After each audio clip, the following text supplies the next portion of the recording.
Hey everyone, John here from Outside Media again, here with the Polaris. You can see behind me. Gonna start working on this thing again. I got some new parts. Last time we left off, we had everything torn down. Lost a little bit of footage, but I think you guys get the idea. The rod's hanging out of the low end, and we're gonna see if we can start putting something back together. I wanna get some surfaces cleaned up, gasket surfaces, clean that cheese whiz off of there. Yeah, see if our pieces fit. We got a timing, little, really expensive little timing bolt. And what else did I get? I don't know, I got oil and filter. Let me put you guys up here and we'll take a look. This should be a crankshaft gear. And it is. Polaris 500 crankshaft gear. Okay, now that we got our parts out, there's one thing that I forgot we need to deal with, and that is the crankshaft gear itself. We got to get that weird little nut off of there. I've read this is a backwards thread. Backwards meaning righty loosey, lefty tighty. Guess we're gonna try to confirm that. I don't have the special socket, so you're probably gonna see some stuff you don't necessarily like, but I think we're gonna get it off no matter what. We're gonna Loctite it back on and move on with our lives. So let's get into some work.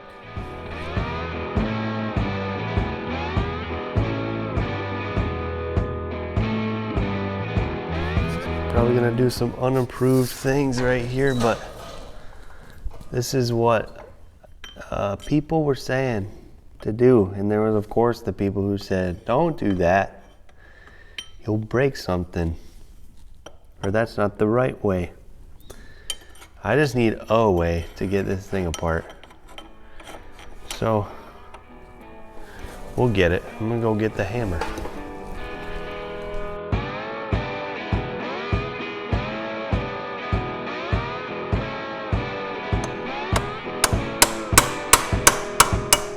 There it goes.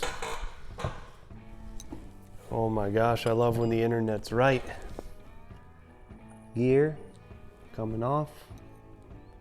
Missing a few teeth. The crazy part that I noticed about this was the teeth that are missing are all evenly spaced around that crank, around that gear.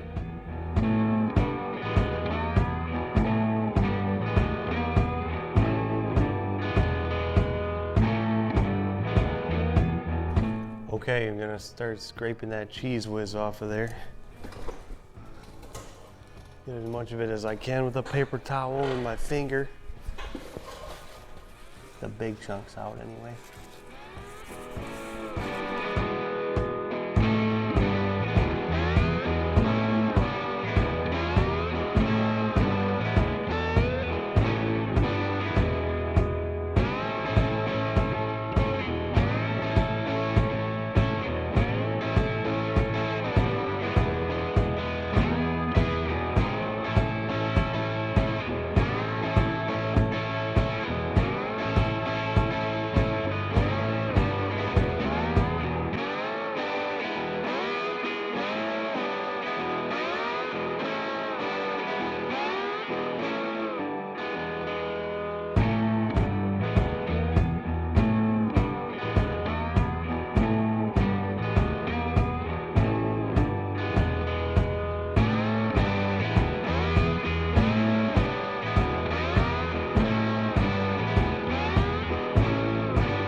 I think that's pretty good. Give it a nice wipe before we actually put the gasket back on, but something else has to happen before that, and it goes up and down. Okay, here we are at the bench. I've got a set of feeler gauges, assorted. I got a jug or a cylinder, whatever you want to call it. And I got some piston rings right there.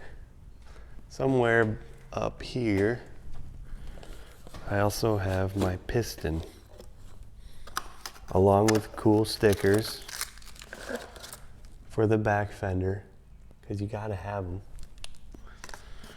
Otherwise, nobody knows. It's a Waseco piston. Came with a little kit that I bought, and it looks sweet. And little rings here. There's the piston. Nice and shiny. So we won't need that right now, but I'm gonna see about these rings.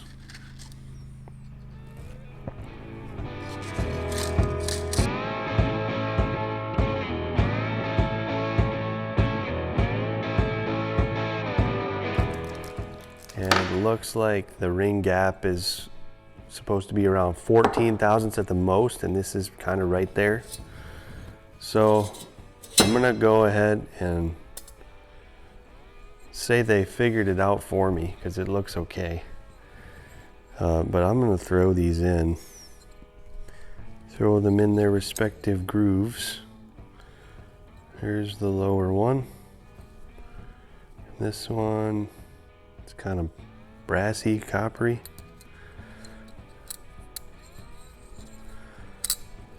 Goes in here.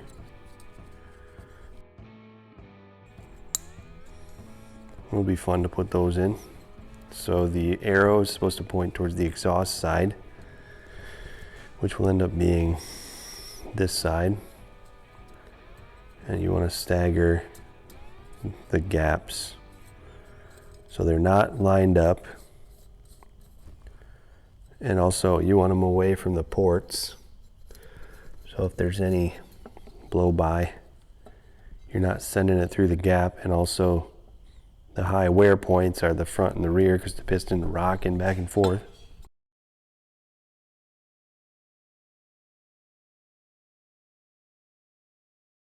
You make sure you got the solid part without the gap on the front and rear of the piston. And then the oil control rings, I'm going to do the same thing. Make sure I stagger them. These ones will probably spin in the bore, or in their grooves. But if you start them out, that's the best you can do.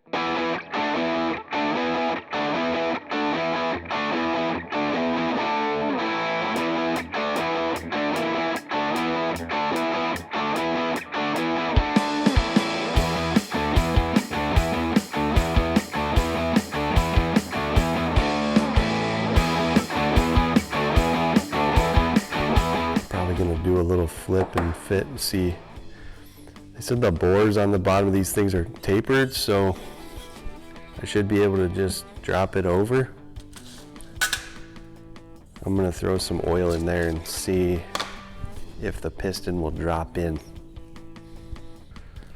I'm just gonna get a little bit going in here just for some lubrication. Just give it something. Let these cylinder walls down a little bit. Oh yeah. It's working pretty good. It was dry, like bone dry. So let's give it something to work with. Get those rings to slide a little bit. Hate doing stuff dry. Let's see if this thing will actually let me put it in.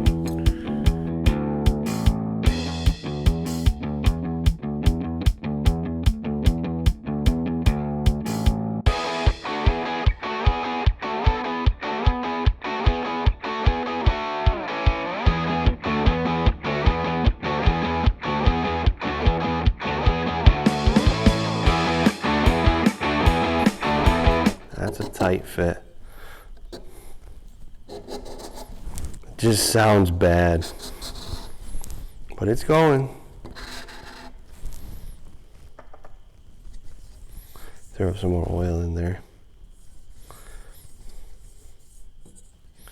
Throw some in the old wrist pin, bore too.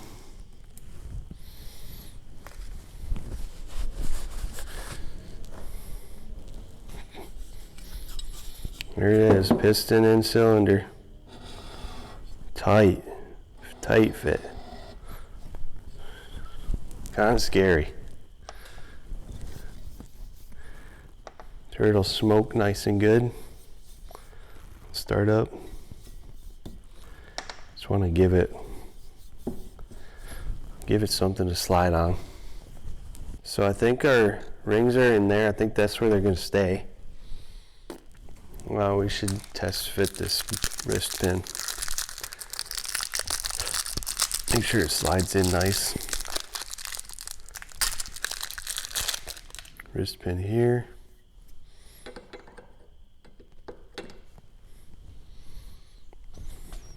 I'll pull this out a little farther.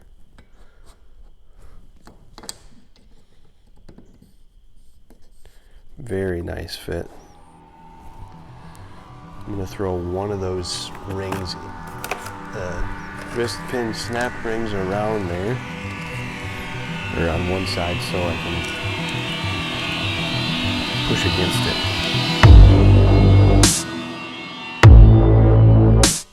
I don't know where I would be without my pocket screwdriver.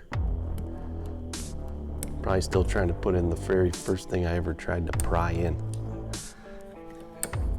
All right, so that is seated up against that pin, or that clip. I'm gonna take this clip and this assembly over to the machine, and I'm gonna try and put that wrist pin through there and grab the gasket and maybe drop this jug on.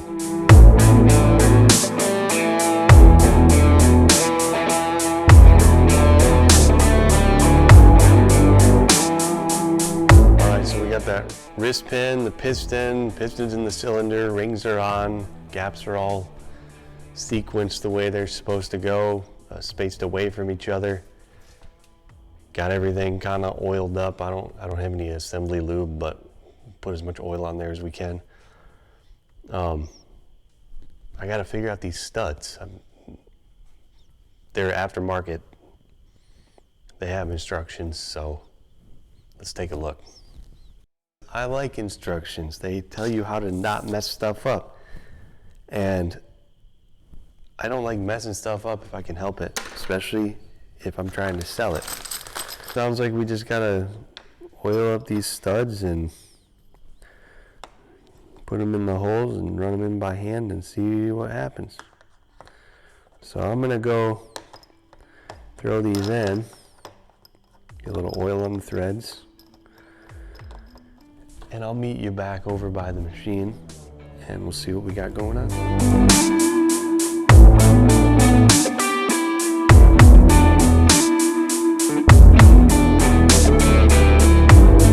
Got my studs still oiled up.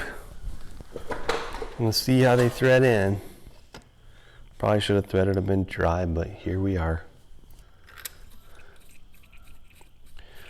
Might go grab the Allen wrench and make sure these get bottomed out all the way. I don't want to reef them in there, but putting them in nice and snug usually helps.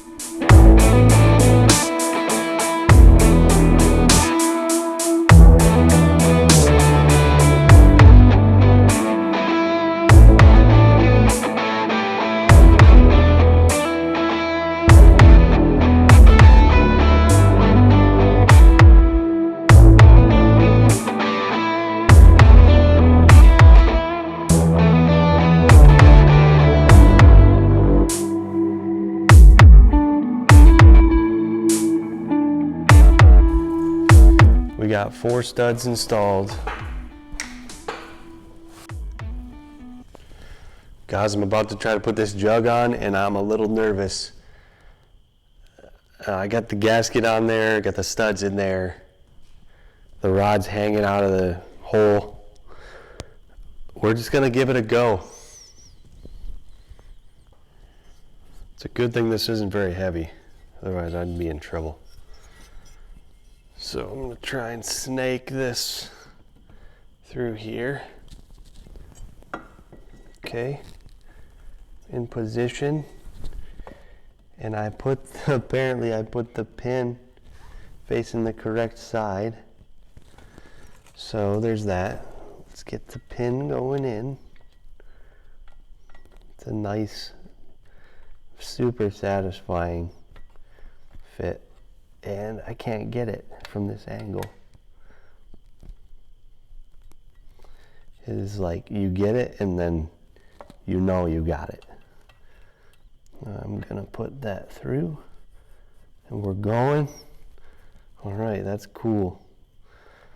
And I'm just gonna work that cylinder down, line up my studs, my holes. We're going over. The piston's in. I got oil lines kind of hanging me up, but we're halfway home here. For some reason that doesn't want to drop all the way down. It's like not locating on the dowel pins quite right. I think it's just a matter of alignment. There it is. That is awesome. That hole closed up. It feels good. No cheese whiz everywhere. Gosh, hate that stuff. I just realized I forgot something pretty important. So I'm gonna pull that back off.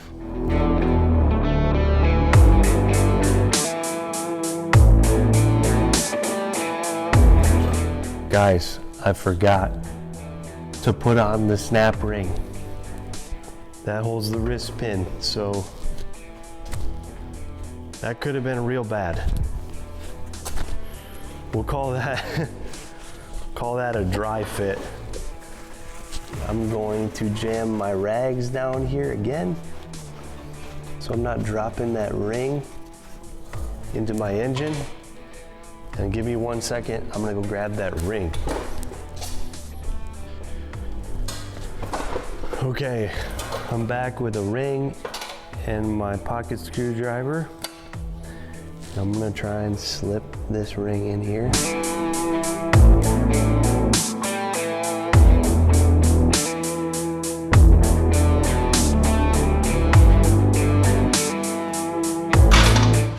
All right, you never saw that. I don't know what you're talking about. This is the first time I'm putting this on. Oddly familiar though, this action. Come on.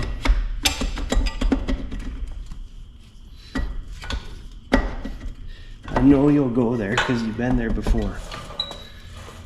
All right. Back to where we should have been.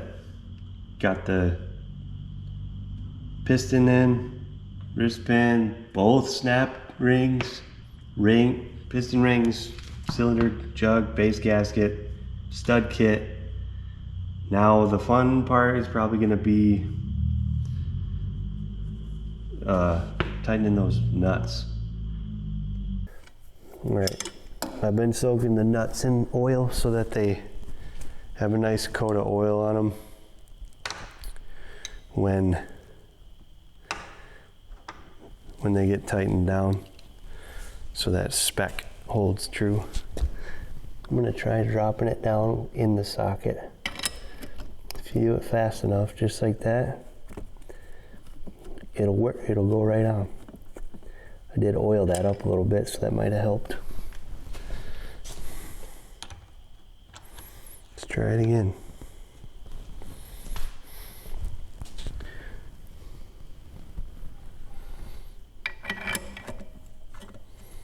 Ooh, yeah, strike number 2. The good kind of strike. Like in bowling.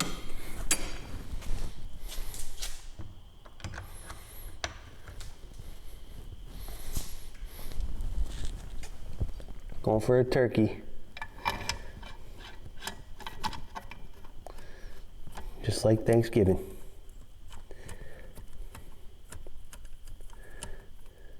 And I'm gonna throw a piece of paper right on top of that piston that says torque studs.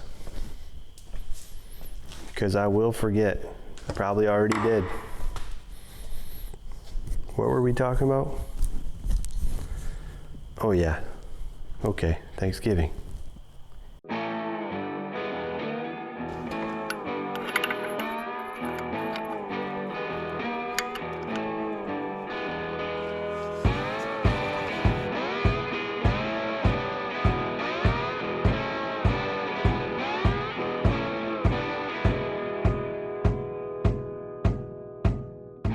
Hey guys, I'm back out here in the barn.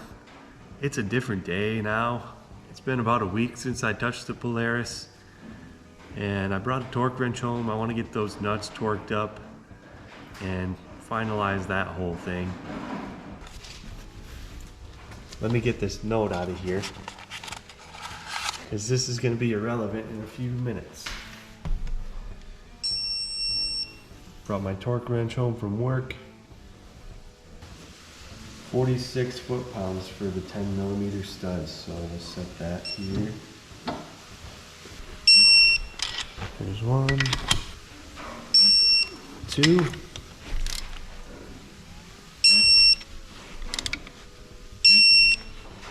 The little bolts get 6 foot-pounds. Let's see if my wrench even goes that low. If it doesn't, it's getting the old arm click torque wrench.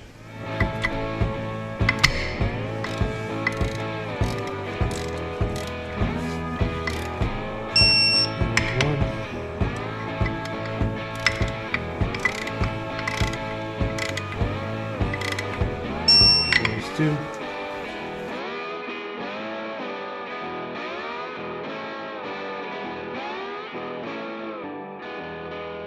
Okay guys, I'm gonna wrap this video here. I got everything torqued, the cylinders all torqued down, ready for a head, and we'll have to clean up the head and switch some parts around and stuff, so we can get all of the things from the old head put onto the new head, the new used head, and that'll be the next one, I guess. So catch you next time.